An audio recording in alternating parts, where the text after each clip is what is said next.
Shalom, Bapak Ibu Saudara yang Tuhan Yesus Kristus kasihi. Berjumpa kembali dengan saya, di mana hari ini kita kembali akan merenungkan satu bagian firman Tuhan yang terambil dari Injil Matius, pasalnya yang ke-22 ayat 34 sampai dengan ayatnya yang ke-40. Mari kita membaca bagian firman Tuhan ini.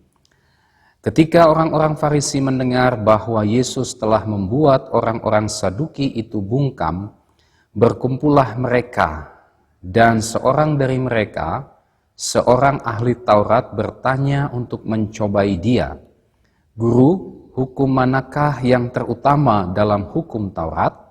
Jawab Yesus kepadanya, "Kasihilah Tuhan Allahmu dengan segenap hatimu, dan dengan segenap jiwamu, dan dengan segenap akal budimu.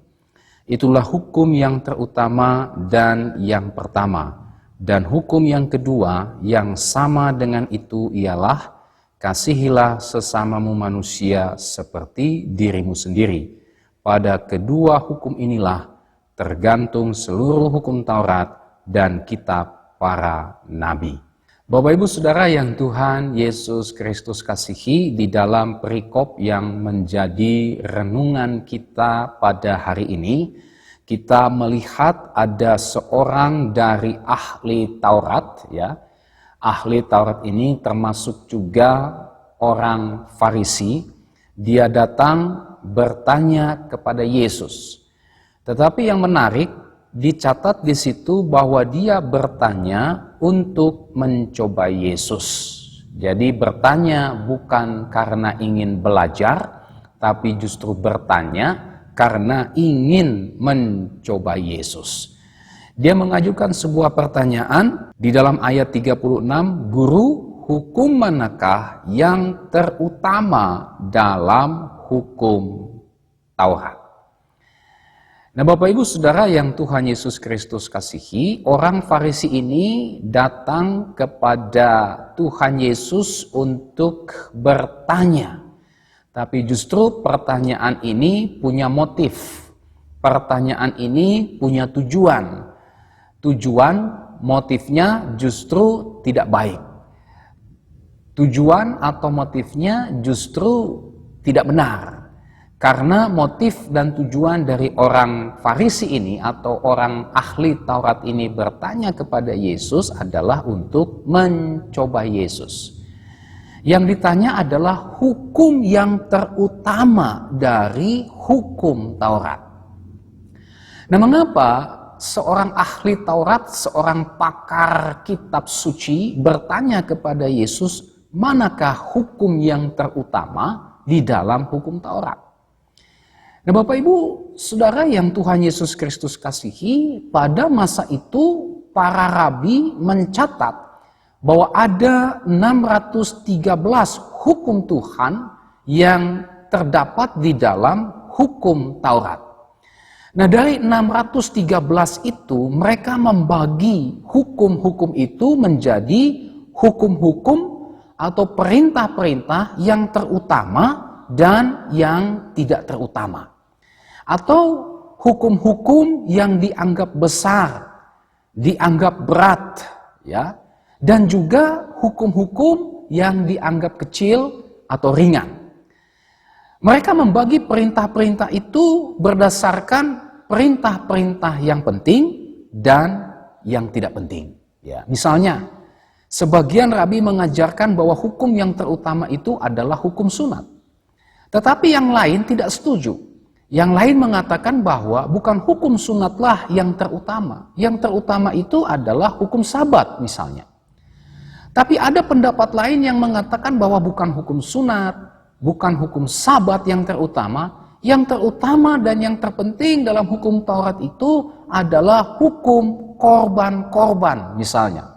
Atau hukum perayaan-perayaan dan seterusnya. Ya. Jadi di antara para rabi sendiri terjadi sebuah perdebatan mengenai mana hukum yang terutama dari 613 hukum-hukum yang mereka rumuskan di dalam hukum Taurat. Nah, mengapa bisa terjadi perdebatan persoalan mengenai mana hukum yang terutama, oleh karena tidak ada tolak ukur yang objektif untuk membandingkan atau membagi mana perintah yang terutama dan mana perintah yang tidak terutama. Atau mana perintah yang penting, mana hukum yang penting, dan mana hukum yang tidak penting. Tidak ada tolak ukurnya yang disepakati bersama, sehingga apa yang terjadi, terjadilah perdebatan soal mana hukum yang terutama di antara hukum Taurat. Nah, oleh sebab itu terjadilah sebuah tindakan yang pada akhirnya mereka menganggap bahwa hukum-hukum yang disepakati atau yang diyakini sebagai hukum yang terutama itu yang harus dilakukan. Ya, sementara hukum-hukum yang dianggap bukan yang terutama, bukan yang terpenting, hukum-hukum yang dianggap kecil itu bisa dilakukan, bisa juga tidak. Boleh untuk diabaikan. Ya, ini yang terjadi di kalangan para rabi pada waktu itu. Jadi ketika Yesus ditanya oleh ahli Taurat ini, manakah hukum yang terutama di antara hukum Taurat, Yesus ingin diajak untuk masuk di dalam perdebatan itu. Ya, apapun yang Yesus pilih misalnya, dari sekian banyak perintah tersebut sebagai yang terutama, tentu ini tidak bisa memuaskan semua orang. Bahkan akan berpotensi besar merusak reputasi Yesus. Ketika ditanya, "Guru, manakah hukum yang terutama dari hukum Taurat?" Ya. Lalu Yesus bilang katanya, "Oh, hukum sunatlah yang terutama." Maka mereka yang tidak setuju akan berkontradiksi dengan Yesus. Mereka yang tidak setuju pada akhirnya tidak akan menyukai Yesus. Dan ini bisa dipakai oleh orang-orang Farisi, ahli-ahli Taurat yang tidak suka kepada Yesus untuk memprovokasi masyarakat pada waktu itu melawan Yesus. Tujuannya adalah supaya Yesus bisa dipersalahkan. Inilah yang menjadi latar belakang mengapa ahli Taurat ini mencobai Yesus dengan sebuah pertanyaan yang menjebak. Dengan tujuan supaya Yesus bisa dipersalahkan, dengan tujuan supaya mereka bisa mengambil hati rakyat untuk membenci Yesus atau menyingkirkan Yesus. Tetapi yang menarik, Yesus justru tidak masuk. Yesus justru tidak terjebak dengan pertanyaan mereka itu. Ya, Yesus tahu jebakan mereka. Yesus tahu bahwa motif mereka bertanya kepada Yesus bukan karena mereka ingin tahu lebih dalam lagi. Bukan karena mereka ingin belajar lebih dalam lagi. Tapi motifnya tidak benar. Motifnya untuk menjatuhkan Yesus. Motifnya untuk menjebak Yesus. Motifnya untuk merusak reputasi Yesus. Motifnya untuk mencari kesalahan Yesus. Yesus tidak terjebak. Yesus memberi jawaban kepada si ahli Taurat itu, yang jawaban itu memang berasal atau Yesus kutip dari Ulangan pasal 6 ayat 5. Yesus menjawab, "Kasihilah Tuhan Allahmu dengan segenap hatimu dan dengan segenap jiwamu dan dengan segenap akal budimu." Memang ada perbedaan di dalam Ulangan pasal 6 ayat 5 dengan ucapan Yesus di dalam bagian firman Tuhan ini. Kalau di dalam Ulangan pasal 6 ayat 5, "Kasihilah Tuhan Allahmu dengan segenap hatimu dan dengan segenap jiwamu dan dengan segenap kekuatanmu." Yesus menggantinya dengan segenap akal budimu. Tetapi hal ini bukanlah sebuah pertentangan, ya, atau sesuatu yang harus dipertentangkan. Karena inti dari hukum tersebut berbicara tentang totalitas hidup. Bicara tentang keseluruhan diri tanpa terkecuali. Jadi ketika dikatakan mengasihi Tuhan dengan segenap hati, segenap jiwa, segenap akal budi, segenap kekuatan, itu berbicara tentang mengasihi Tuhan secara totalitas tanpa terkecuali. Mengasihi Tuhan dengan seluruh totalitas atau keberadaan kita. Lalu Yesus menyambung, itulah hukum yang terutama dan yang pertama. Ya. Jadi jawaban Yesus tersebut di luar dugaan para pendengar waktu itu yang berpikir bahwa Yesus pasti akan memilih salah satu dari hukum atau perintah Allah yang dianggap sebagai hukum atau perintah yang terutama dibandingkan semua perintah lainnya. Ya, jawaban Yesus ini di luar dugaan para pendengar karena mungkin mereka berharap atau menduga Yesus pro kepada salah satu pandangan. Tetapi tidak. Yesus tidak memilih salah satu dari sekian pandangan yang bertentangan, yang meributkan soal mana yang terutama dari perintah Tuhan. Sebaliknya, Yesus memilih perintah mengasihi Allah. Dan perintah mengasihi Allah ini sudah sangat dikenal. Bukan sesuatu yang asing, yang didengar, yang diketahui oleh masyarakat atau orang-orang Israel pada waktu itu. Ya. Karena perintah itu adalah pengakuan iman mereka. Perintah yang Yesus sampaikan itu adalah syahadat yang selalu dikutip oleh mereka setiap hari, yang selalu diucapkan oleh orang Yahudi yang saleh setiap hari. Ulangan pasal 6 ayatnya yang kelima ini. Jadi Yesus, dia menyebut hukum mengasihi Allah itu sebagai hukum yang terutama. Itu yang terutama. Itu yang pertama, ayatnya yang ke-38. Itulah, kata Yesus, hukum yang terutama dan yang pertama. Artinya apa? Artinya kasih kepada Allah lah yang menjadi sumber, yang menjadi dasar, yang menjadi pondasi atau yang menjadi landasan di dalam melakukan seluruh perintah hukum Allah, baik yang besar ataupun yang kecil. Kasih kepada Allah lah haruslah yang terutama. Haruslah yang pertama-tama. Artinya apa? Artinya tidak boleh ada yang dikasihi selain Dia. Kasih adalah hal pertama dan terutama yang dituntut Allah dari diri mereka, dan karena itu menjadi hal pertama dan terutama yang mereka persembahkan kepadanya.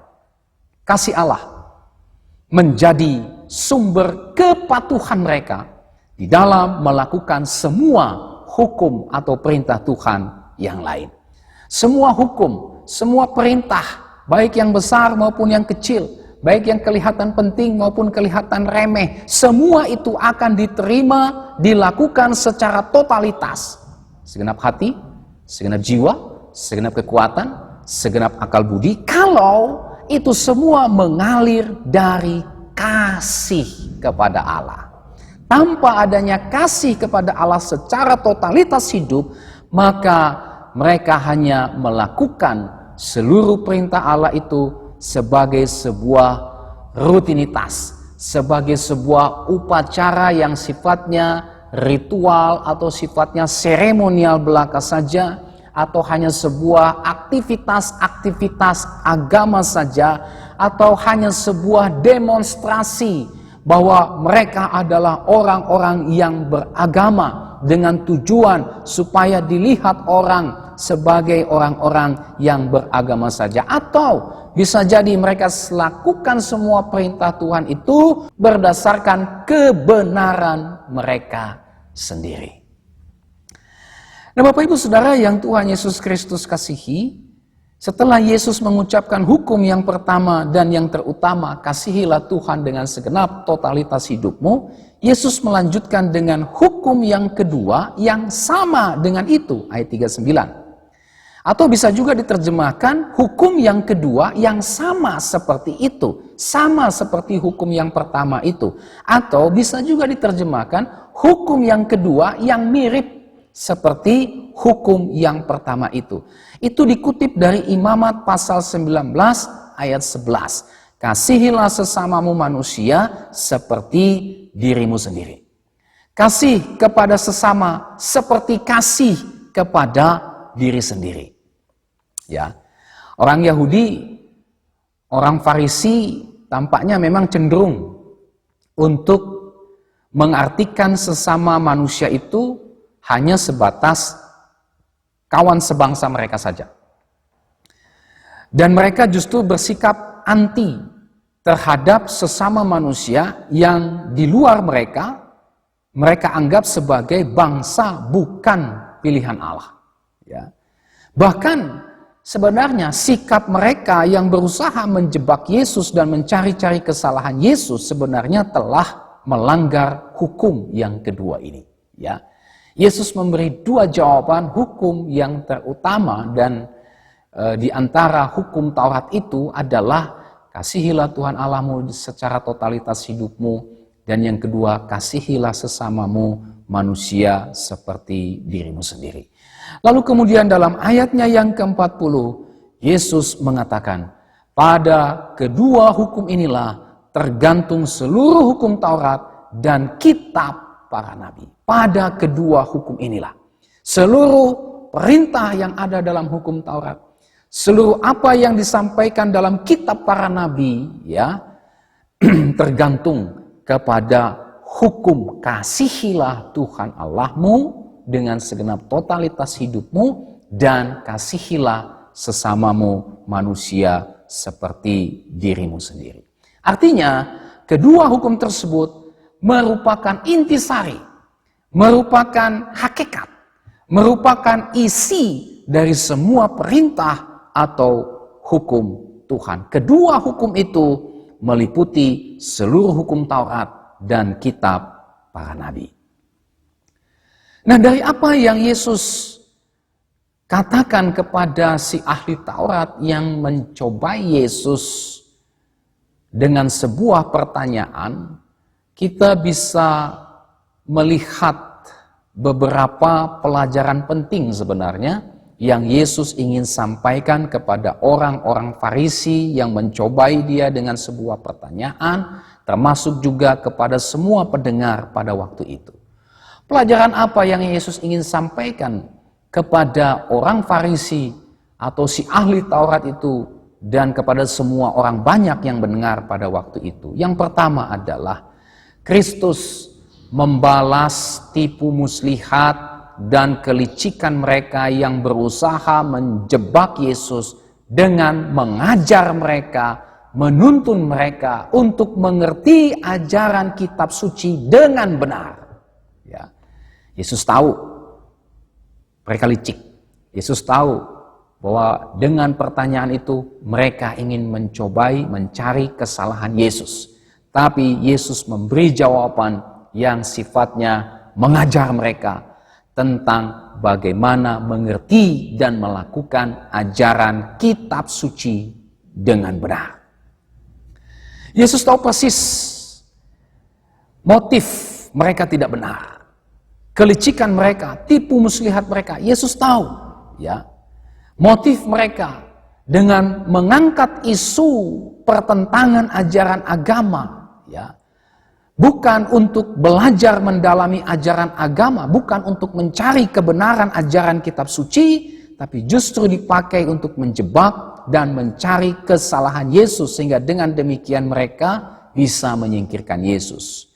Mengapa mereka ingin menyingkirkan Yesus? Kalau kita baca pasal-pasal sebelumnya, secara khusus di dalam pasal 21, ya, ayatnya yang ke-23 sampai dengan ayatnya yang ke-45, kita bisa melihat di situ bagaimana Yesus menelanjangi kemunafikan orang-orang Farisi. Yesus membongkar semua tipu muslihat, kemunafikan dari orang-orang Farisi. Mereka terlihat saleh, tapi sebenarnya mereka tidak pernah hidup di dalam kesalehan.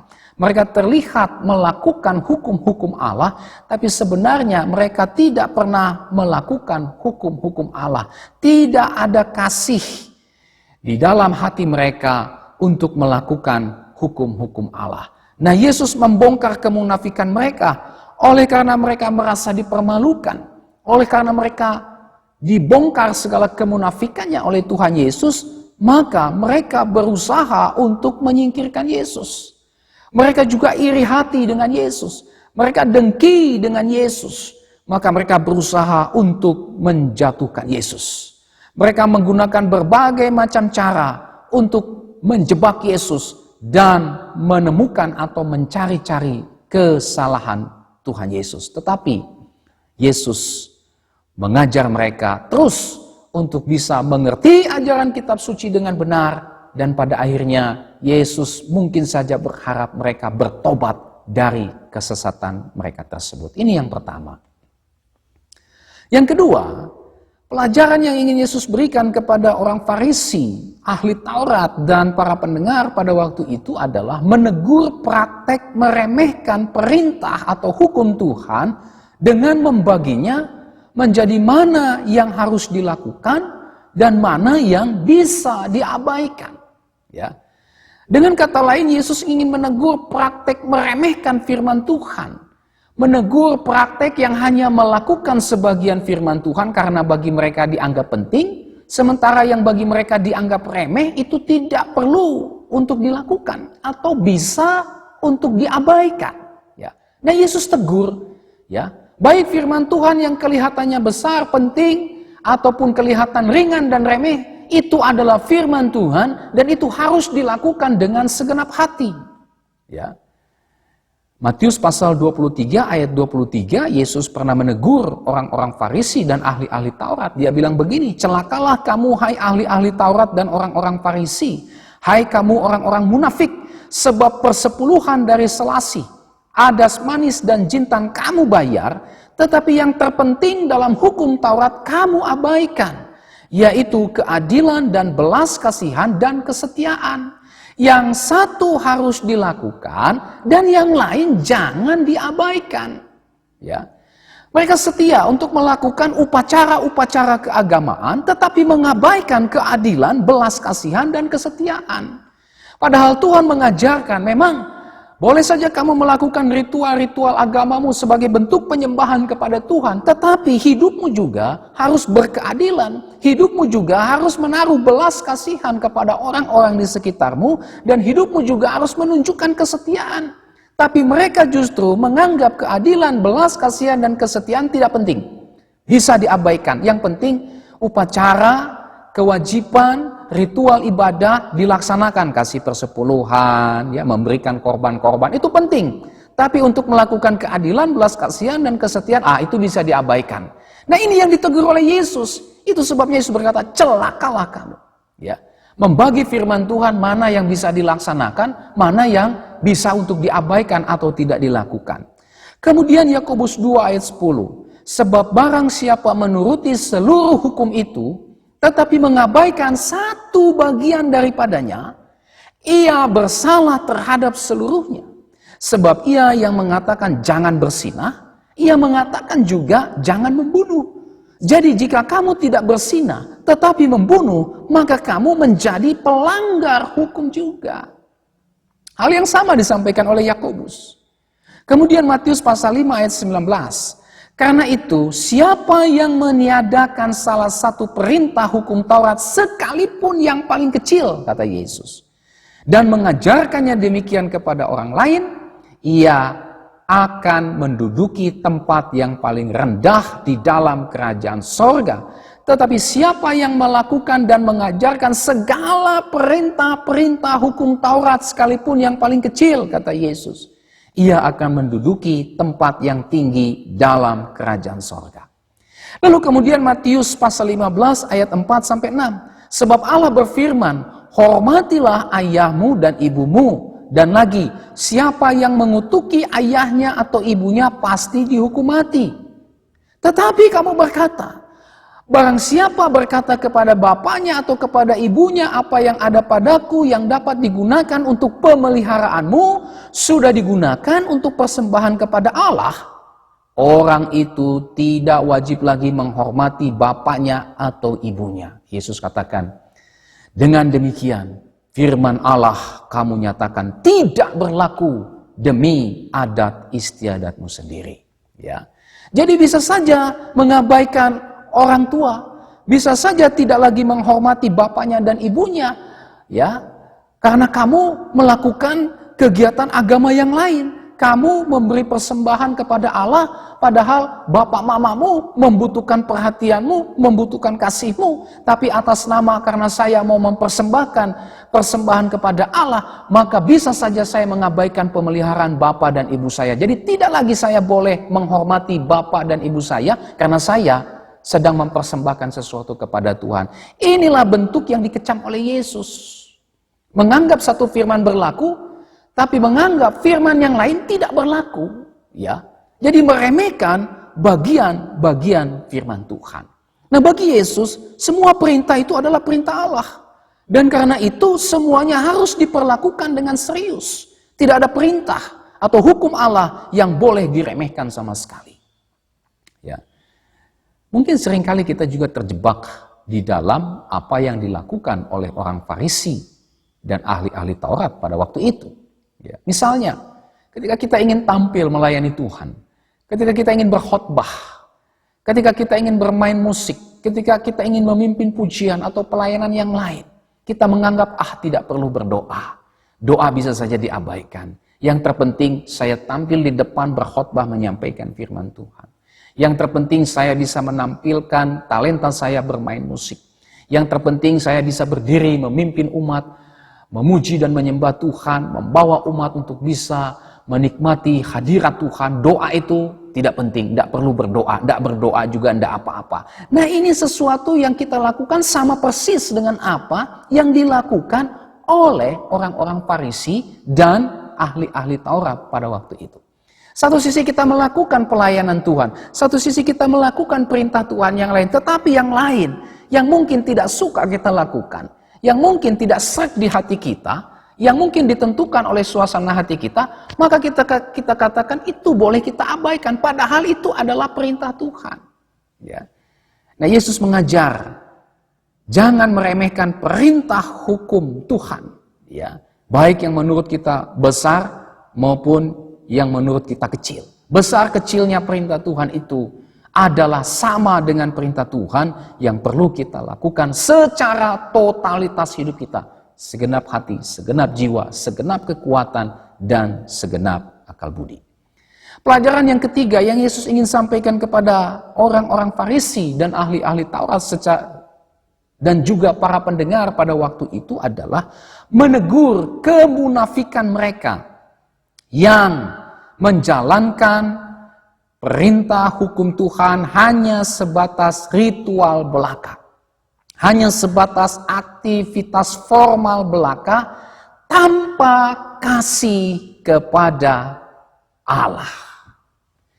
Jadi sebenarnya mereka melakukan hukum Tuhan hanya sebuah kegiatan yang dilihat orang bahwa mereka beragama. Tetapi pada hakikatnya, sesungguhnya mereka tidak mengasihi Tuhan meskipun mereka melakukan ritual-ritual, aktivitas, kegiatan agama mereka. Mereka lakukan itu semua tanpa ada kasih kepada Tuhan. Jadi bisa dikatakan mereka sebenarnya tidak mengasihi Allah. Ini nampak dengan jelas. Misalnya, sikap mereka yang membenci, sikap mereka yang tidak percaya kepada Yesus, menolak Yesus sebagai Mesias utusan Allah, padahal ada bukti-bukti yang meneguhkan bahwa Yesus adalah Mesias, anak Allah, penggenapan dari nubuatan perjanjian lama, tapi itu tidak membuat mereka yakin, tidak membuat mereka percaya kepada Yesus dan malah menolak Yesus. Itu berarti mereka tidak mengasihi Allah. Ya. Bukti yang lain, apa itu? Ya. Ketika mereka berusaha untuk menjebak Yesus, menjatuhkan Yesus berkali-kali dengan berbagai macam pertanyaan. Menjebak Yesus dengan pertanyaan-pertanyaan supaya Yesus terjebak. Yesus melakukan kesalahan. Ya, mereka bisa mendengarkan kata-kata Yesus yang melakukan kesalahan. Lalu mereka menyingkirkan Yesus, menjatuhkan Yesus. Oleh karena mereka benci, iri, dengki kepada Yesus. Padahal sesungguhnya mereka tidak mengasihi Allah. Tidak melakukan hukum yang kedua, kasihilah sesamamu manusia seperti dirimu sendiri. Mereka juga pelanggar hukum. Ya, mereka melakukan ritual-ritual agama, tetapi mengabaikan hukum kasihilah sesamamu. Mereka tidak mengasihi Yesus. Okelah, Yesus sama mereka. Tapi mereka justru tidak mengasihi dia sebagai sebuah sesama. Mereka malah ingin menjebak Yesus, menjatuhkan Yesus karena iri, dengki, benci, dendam kepada Yesus. Mereka juga sebenarnya tidak mengasihi Allah karena tidak melakukan firman Tuhan, kasihilah sesamamu manusia seperti dirimu sendiri. Itu sebabnya dalam Matius 15 ayat 8 Yesus berkata, bangsa ini memuliakan aku dengan bibirnya, tetapi hatinya jauh daripadaku. Memuliakan Allah dengan bibirnya hanya sesuatu yang bisa dilihat oleh manusia, tetapi hatinya jauh daripada Tuhan. Tidak ada kasih kepada Tuhan. Melakukan semua aturan-aturan, perintah-perintah Tuhan bukan berdasarkan kasih kepada Allah. Nah, Bapak Ibu Saudara yang Tuhan Yesus Kristus kasihi, inilah 3 pelajaran yang Yesus berikan menanggapi pertanyaan seorang ahli Taurat yang ingin mencoba Yesus. Nah, dari uraian firman Tuhan ini kita bisa mengambil beberapa pelajaran penting. Apa saja itu? Yang pertama, jangan biarkan diri kita dikuasai oleh kebencian, kedengkian, dendam, dan iri hati terhadap sesama kita. Di dalam bagian ini kita belajar dari kehidupan orang-orang Farisi, ahli Taurat itu, ya. Jangan biarkan diri kita atau mari kita berhati-hati dengan kebencian, kedengkian, dan iri hati terhadap sesama kita. Kebencian, kedengkian, dan iri hati, dendam terhadap sesama ini menyebabkan kita menutup diri terhadap kebenaran, sehingga kita tidak suka melihat kebenaran itu dinyatakan secara terang benderang di hadapan kita. Kita tidak lagi bisa melihat sesama kita dengan benar kalau kita membiarkan diri kita dikuasai kebencian, dendam, sakit hati, kedengkian, dan iri hati. Kita tidak lagi memiliki motivasi yang benar dalam berelasi dengan sesama kita ketika hati kita dikuasai oleh kebencian, dendam, kepahitan, kedengkian, dan iri hati. Kita tidak lagi bisa menerima kebenaran dinyatakan di depan mata kita, melainkan kita menutup mata terhadap kebenaran itu dan terus berusaha untuk menyingkirkan, menjatuhkan sesama kita yang kita benci, yang kita iri, yang kita dengki, dan yang kita menyimpan dendam terhadapnya. Oleh sebab itu, waspadalah dengan segala bentuk kebencian, iri hati, dendam, kepahitan, ya, kedengkian terhadap sesama kita. Jangan biarkan itu semua menguasai hati kita, sehingga kita pada akhirnya tidak lagi bisa melihat kebenaran. Kita juga bukan hanya tidak bisa melihat kebenaran, tapi menolak kebenaran, dan pada akhirnya motivasi kita dalam berelasi dengan sesama menjadi tidak benar. Oleh sebab itu, kalau ada di antara kita yang masih menyimpan dendam, kepahitan, kebencian, iri hati, ya, kedengkian terhadap sesama kita, mari kita minta ampun sama Tuhan. Kebencian, kedengkian, iri hati, dendam, kepahitan hanya membuat kita menjadi buta terhadap kebenaran, hanya akan menuntun kita kepada kehancuran diri kita sendiri, maupun juga kehancuran dalam relasi kita dengan sesama, bahkan relasi kita dengan Tuhan. Pelajaran yang kedua yang kita bisa lihat dari bagian firman Tuhan ini adalah kasih. Kasihlah yang menjadi dasar, yang menjadi pondasi, ya, yang menjadi sumber dari ketaatan kita kepada hukum-hukum Allah. Bapak Ibu Saudara yang Tuhan Yesus Kristus kasihi, kasih selalu menuntut tindakan nyata. Kasih tanpa tindakan nyata bukanlah kasih. Nah, ketika Allah memberikan hukum-hukumnya, perintah-perintahnya, firman-Nya, ketetapan-ketetapannya kepada kita, itu sebenarnya adalah bukti kasih Allah kepada kita. Dia berikan hukum-hukumnya, perintah-perintahnya, firman-Nya kepada kita, semata-mata karena Dia ingin kita bisa menikmati kasih-Nya. Dia menghendaki supaya kita tinggal di dalam kasih-Nya tersebut. Yohanes 15 ayat 9, seperti Bapa telah mengasihi aku, demikianlah juga aku telah mengasihi kamu. Tinggallah di dalam kasih-Ku itu. Ya.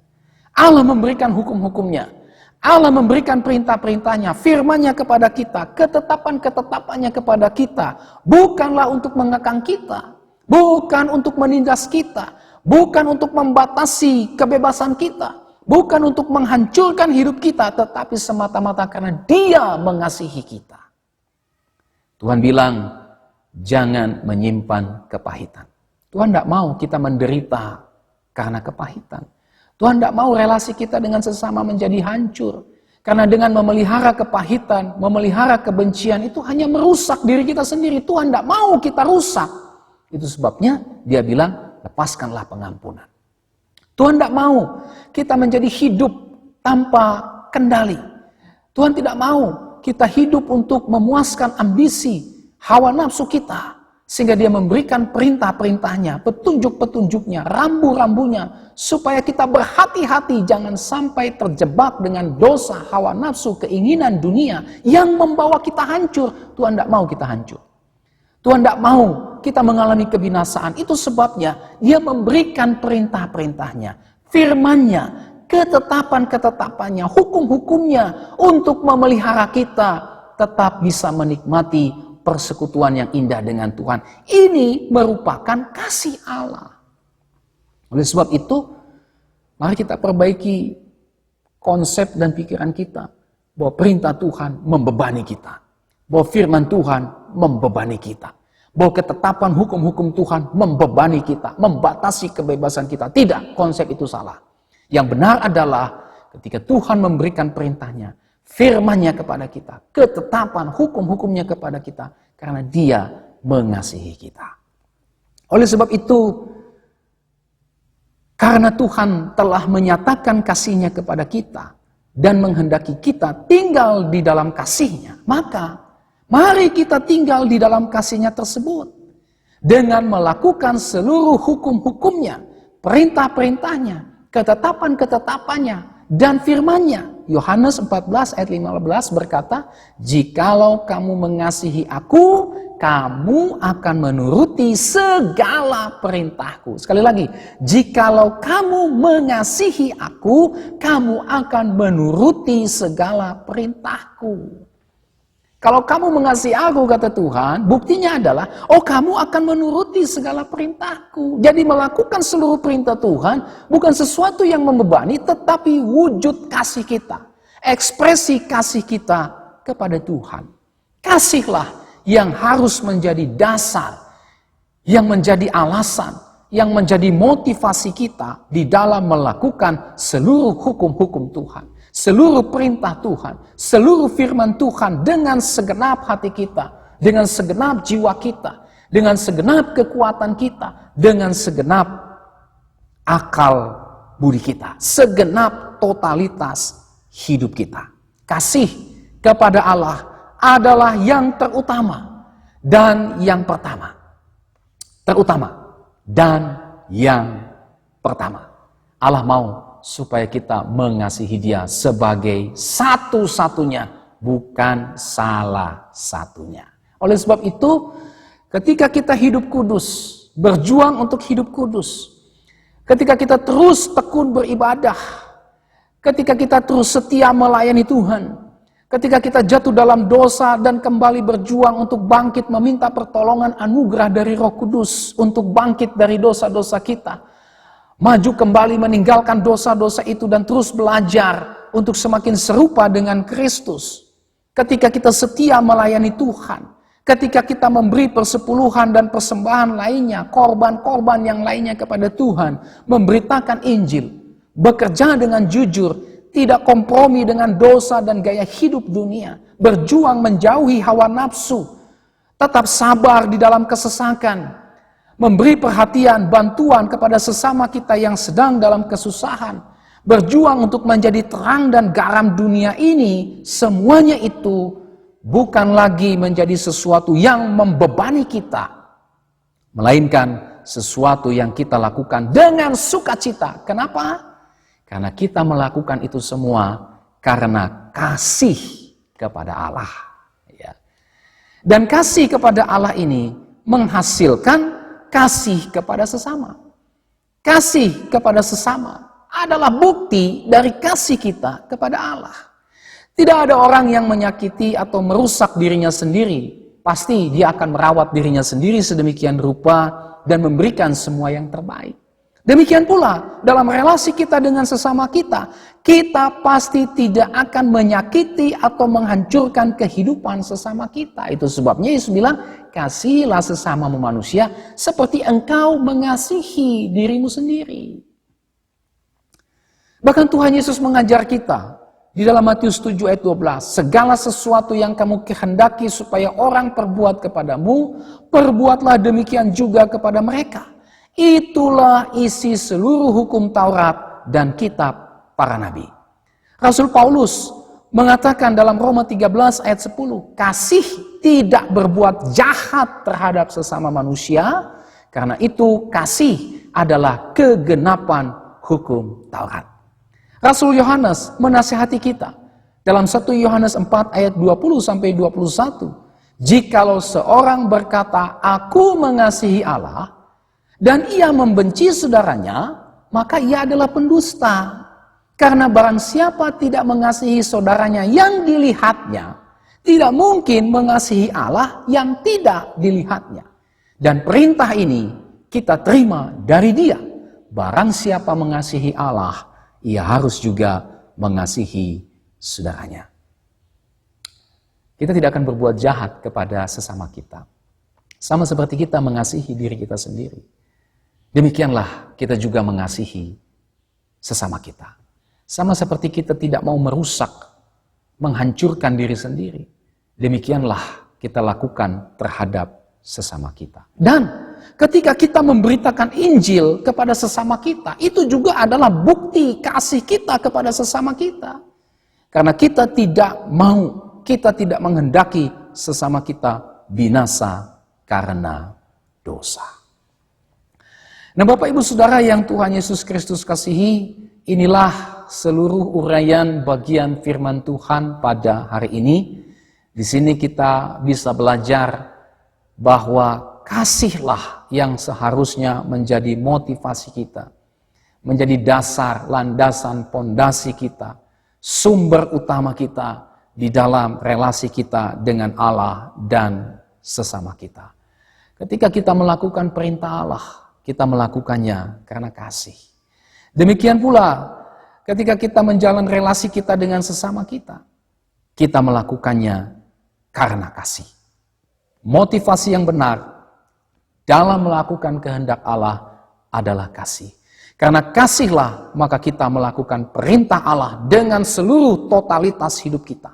Karena kasihlah maka kita melakukan perintah Tuhan dengan segenap hati kita, bukan setengah hati, dengan segenap jiwa kita, dengan segenap kekuatan kita, dan dengan segenap akal budi kita. Dan pasti kita tidak ingin mendukakan dan menyakiti hati Allah dengan dosa-dosa kita. Kita akan terus berusaha untuk mempermuliakan Dia, menyenangkan hati Tuhan, karena Tuhan tidak pernah berbuat jahat kepada kita.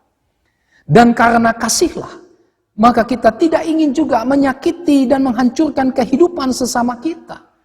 Kita tidak akan mungkin berbuat kejahatan terhadap sesama kita dengan merampas hak dan kekudusan hidup yang menjadi milik sesama kita. Biarlah kita memiliki motivasi yang benar dalam relasi kita dengan Allah dan relasi kita dengan sesama. Apa motivasi itu? Apa dasar relasi itu? Itulah kasih. Kiranya Tuhan Yesus memberkati kita dengan firman-Nya ini. Sampai kita berjumpa kembali. Tuhan Yesus memberkati saudara dan shalom.